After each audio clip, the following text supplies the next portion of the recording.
way. So let's start with this. Washington pulls off the win Sunday in Madrid against the Dolphins if they play a great game offensively.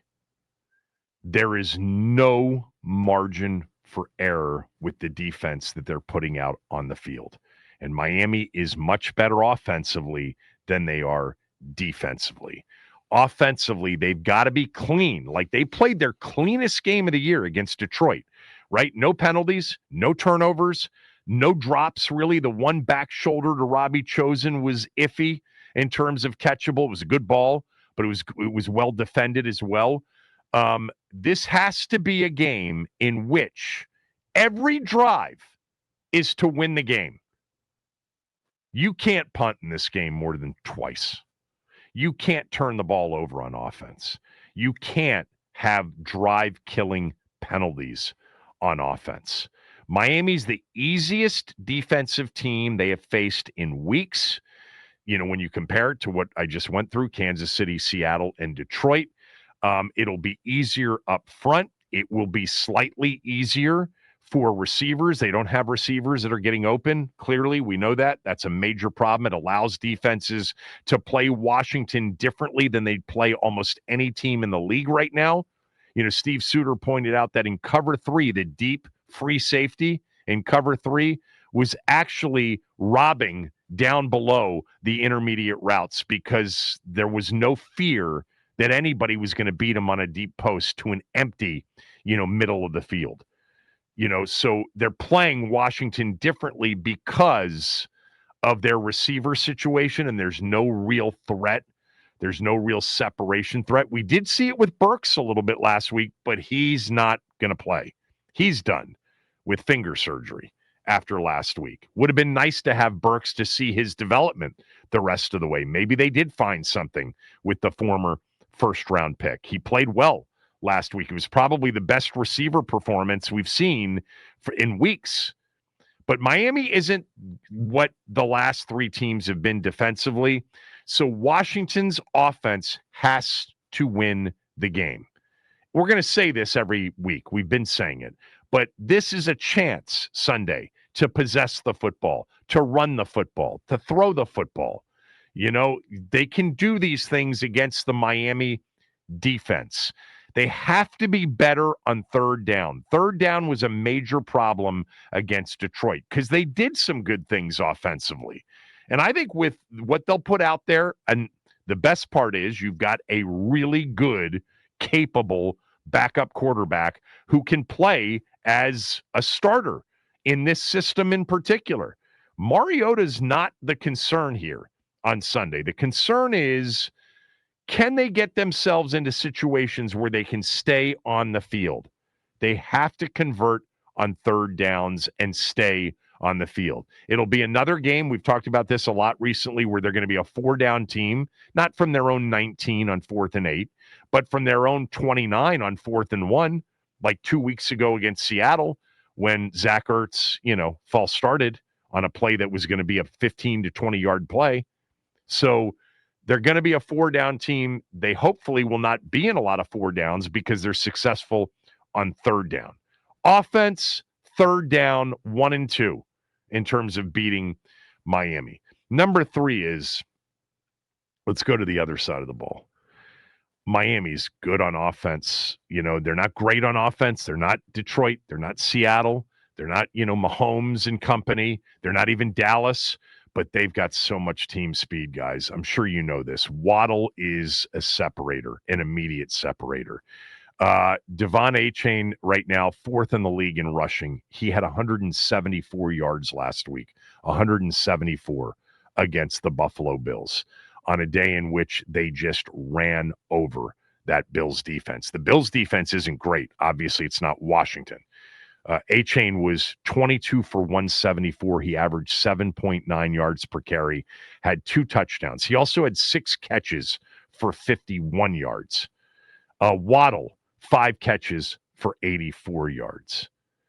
I just don't see how they're going to stop Miami especially the run. There's too much speed and there's too much. It's another Shanahan style system. Quinn has really struggled with those. They're going to run outside zone, and who's going to set the edge? Jacob Martin can do it with effort. Got to start him. Got to play him a lot. But, I mean, number 28, I could see easily going for a $150 Sunday. If you keep him under 110, I mean, what's Achane's number over under number for rushing yards Sunday? Look that up for me, Pulling it up. Max. I should have looked that up before. It's got to be. I mean, I know that it's not going to be 150. Those aren't the numbers, but it's going to be a high number. They've got to keep him to like a $110 or fewer, and like 4.5 per carry. 79.5 is his over under on rushing. Yeah, that's a high number for a back, for a prop bet. I by the way, it's not high enough for me. His rushing receiving is 121.5. That's a lot. Yeah. Somehow you've got to set the edge, and you've got to keep him to 4.5 yards per carry, not 8 yards per carry. Gibbs last week at 9.5 yards per carry. I don't think this is possible. It's on my list of keys to a win. I don't think it's possible that defensively they can actually stop Miami's run game in particular. I think the way to stop Miami's offense is you've got to go get Tua. You have got to get him off his spot. Tua has games in which you're like, huh? Is he even an NFL starter? He's shorter, so you get tip balls against Tua. You got to have a tip ball that ends up in the hands of, Antonio. What's the corner's name that's playing for us? Antonio Hamilton. You've got to get a tip ball that ends up in Jordan McGee's hands. You got to go get Tua, period. Because, and by the way, the ball's out quickly, but you got to go get him so that you can disrupt. You can make the picture less clear. You can get hands in the passing lanes. And really, that's probably more or less what they should do. Hands up in the passing lanes. You're probably not going to get them because you're not very good at that. But you've got to disrupt Tua and have him end up with a game in which, they turn it over a lot. And that leads me to this. They're number one in the league in lost, turnovers. 17 of them, worst in the league. They turn the ball over. It's something they do.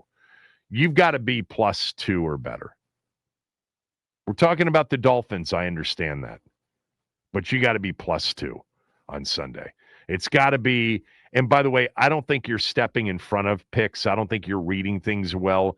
I think it's, Tua making a terrible throw that you have to catch, or Tua having a ball tipped at the line of scrimmage that somebody comes up with. That's what's got to happen Sunday for them to win the game. And then lastly, Aveen said it, you've got to hope for one of those Miami, implosion games. They are definitely capable of that. They did it against Cleveland a few weeks ago. Cleveland's terrible, but Cleveland is great on defense. And they just completely disrupted Tua. Tua's QBR against the Browns a few weeks ago was 3.6. He threw 3 picks and threw for 100 yards. My God, how good is Cleveland's defense? If they had any offense, but we don't have Myles Garrett. We don't have Grant Delpit.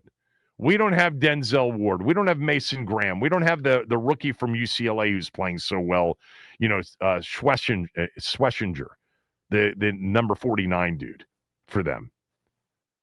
But Miami's capable of stinking the joint out, and Tua is capable of that, and you need one of those games. I don't feel good about this game, but I don't feel terrible about it. So I'll hold off on my prediction for later on in the show. But offense has to be the key the rest of the way, man. You're playing teams after Denver anyway, and before Philly, that you have, Minnesota's good on defense. What are we talking about? I mean, they're going to come after everybody. But offense is your only shot because you are truly, truly a terrible, terrible defense with no hope, player-wise, of being much better than you've been. Maybe Quinn makes a difference. I can't imagine it's going to be a massive difference. But it's not a bad game to take over the responsibilities in against the Dolphins, because it's not a great game to take over the responsibilities, but it's probably a little bit better than the Lions, Seahawks, and Chiefs.